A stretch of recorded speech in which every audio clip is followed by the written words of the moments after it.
নাউনকে বাংলাতে বলা হয় বিশেষ্য। যদিও আমার মনে হয় যে বিশেষ্য বললে আমরা কম বুঝতে পারি এবং নাউন বললে আমরা বেশি বুঝতে পারি। এই নাউন জিনিসটা কি? নাউন জিনিসটা হচ্ছে কোনো কিছুর নাম। সে কোনো ব্যক্তির নাম হতে পারে, কোনো জায়গার নাম হতে পারে, কোনো জিনিসের নাম হতে পারে, গাছপালার নাম হতে পারে, পশু পাখির নাম হতে পারে, ইত্যাদি ইত্যাদি। মানে যেখানেই কোনো নাম বোঝাচ্ছে সেইটাই হচ্ছে নাউন। এই নাউনকে ক ভাগে ভাগ করা হয়? না, আমরা ছোট থেকে পড়ে আসছি নাউনকে 5 ভাগে ভাগ করা হয়। কি কি? একটা হচ্ছে কমন নাউন, একটা হচ্ছে প্রপার নাউন, একটা হচ্ছে ম্যাটেরিয়াল নাউন, একটা হচ্ছে অ্যাবস্ট্রাক্ট নাউন এবং আরেকটা হচ্ছে কালেকটিভ নাউন। কিন্তু আজকে আরো কিছু ঝোল ঢুকান দেওয়া হয়েছে। কেমন? আজকের দিনে বলছে যে আরো 2 প্রকারের নাউন আছে। একটা হচ্ছে কাউন্টেবল নাউন এবং আরেকটা হচ্ছে আনকাউন্টেবল নাউন। তো আজ আমি আলোচনা করব কমন নাউন এবং প্রপার নাউন। কমন নাউন মানে কি? কমন নাউনকে বাংলাতে বলা হয় সাধারণ বিশেষ্য বা জাতিবাচক বিশেষ্য এবং প্রপার নাউনকে বাংলাতে বলা হয় যথাযথ বিশেষ্য বা নামবাচক বিশেষ্য। যখন কোনো জিনিসের একটা কমন নাম আছে তখন সেইটাকে কমন নাউন বলা হয় এবং কোনো একটা জিনিসের যে প্রপার নাম সেইটাকে প্রপার নাউন বলা হয়। যেমন উদাহরণ দিলে ভালো করে বোঝা যাবে। যখন আমি বলছি কান্ট্রি মানে দেশ, এইটা হচ্ছে কমন নাউন, কিন্তু আমি যখন বলছি ইন্ডিয়া বা আমেরিকা বা ইংল্যান্ড, এইটা হচ্ছে প্রপার নাউন। এইরকমই আমি যদি বলি পয়েট, পয়েট মানে হচ্ছে কবি, এইটা হচ্ছে কমন নাউন, কিন্তু আমি যদি বলি রবীন্দ্রনাথ ঠাকুর বা উইলিয়াম ওয়ার্ডসওয়ার্থ, এইটা হচ্ছে প্রপার নাউন। যদি এইরকমই আমি বলি যে সিটি, সিটি মানে হচ্ছে শহর, এইটা হচ্ছে কমন নাউন, কিন্তু আমি যদি বলি কলকাতা, এইটা হচ্ছে প্রপার নাউন। আমি যদি বলি মোবাইল, এইটা হচ্ছে কমন নাউন, কিন্তু আমি যদি বলি আইফোন, এইটা হচ্ছে প্রপার নাউন। যখন আমরা প্রপার নাম বলি তখন হচ্ছে এটা প্রপার নাউন, আর যখন কমন নাম বলি কোনো জিনিসের তখন সেটা হচ্ছে কমন নাউন। একটা জিনিস আমাদেরকে মনে রাখতে হবে, ইংরেজিতে যখন আমরা কোনো প্রপার নাউন লিখি তখন আমাদের ক্যাপিটাল লেটার দিয়ে ওয়ার্ডটা শুরু করতে হয়। ম্যাটেরিয়াল নাউনের আরেকটা নাম হচ্ছে কংক্রিট নাউন, যেটাকে বাংলাতে বলা হয় বস্তুবাচক বিশেষ্য। এই ম্যাটেরিয়াল নাউন কি? না, যে নাউনের দ্বারা কোনো বস্তুর নামকে বোঝায়, কোনো পদার্থের নামকে বোঝায়, কোনো দ্রব্যের নামকে বোঝায় বা কোনো উপাদানের নামকে বোঝায়, সেইটাকেই বস্তুবাচক বিশেষ্য বা ম্যাটেরিয়াল নাউন বলা হয়। মানে যে জিনিসটাকে আমরা চোখে দেখতে পাই, হাতে স্পর্শ করতে পারি এবং পরিমাপ করতে পারি, সেইটাকেই বলা হয় ম্যাটেরিয়াল নাউন।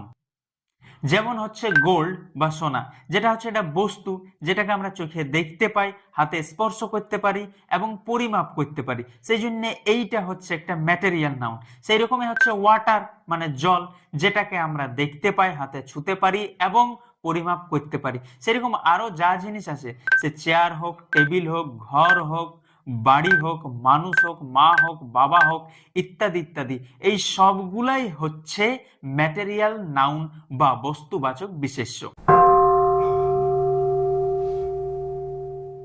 এরপর আলোচনা করব অ্যাবস্ট্রাক্ট নাউন। অ্যাবস্ট্রাক্ট নাউনকে বাংলায় বলা হয় ভাববাচক বিশেষ্য। এই ভাববাচক বিশেষ্য বা অ্যাবস্ট্রাক্ট নাউন এই জিনিসটা কি? না, যে নাউনের দ্বারা কোনো গুণকে, কোনো ধারণাকে বা কোনো অবস্থাকে বোঝায়, যেটাকে আমরা চোখে দেখতে পাই নাই, আমরা হাতে স্পর্শ করতে পারি নাই এবং পরিমাপ করতে পারি নাই, সেইটাকেই বলা হয় অ্যাবস্ট্রাক্ট নাউন বা ভাববাচক বিশেষ্য। যেমন উদাহরণ দিলে ভালো করে বোঝা যাবে। যেমন হচ্ছে ফ্রিডম, স্বাধীনতা, এইটাকে আমরা কি দেখতে পাই?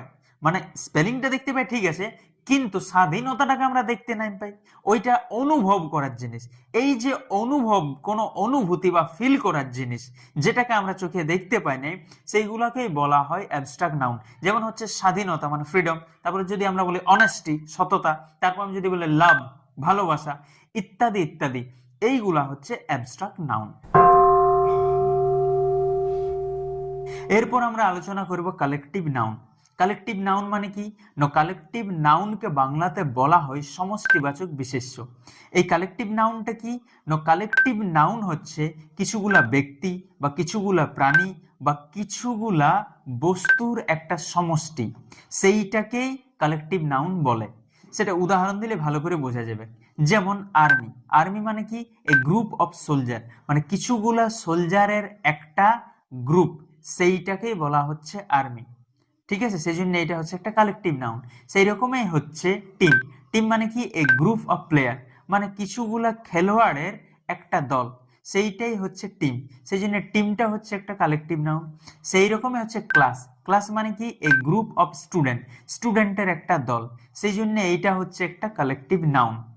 সেই রকমই হচ্ছে হার্ড। হার্ড মানে হচ্ছে পাল, সে গরুর পাল, ভেড়ার পাল হতে পারে, ছাগলের পাল হতে পারে, মানে কিছুগুলা গরু বা কিছুগুলা ভেড়া বা কিছুগুলা ছাগল মিলে একটা পাল তৈরি হয় বা একটা হার্ড তৈরি হয়, সেই জন্য সেইটাকেও বলবো আমরা কালেকটিভ নাউন। সেই রকম আছে বাঞ্চ।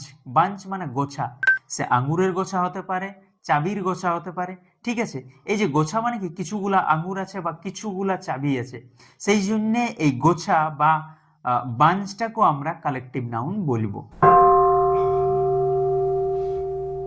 কাউন্টেবল নাউনকে বাংলাতে বলা হয় গণনীয় বিশেষ্য। এই কাউন্টেবল নাউনটা কি? না, যে নাউনকে আমরা গুনতে পারি, আমরা বুঝতে পারি যে এইটা সিঙ্গুলারে আছে বা এইটা প্লুরালে আছে।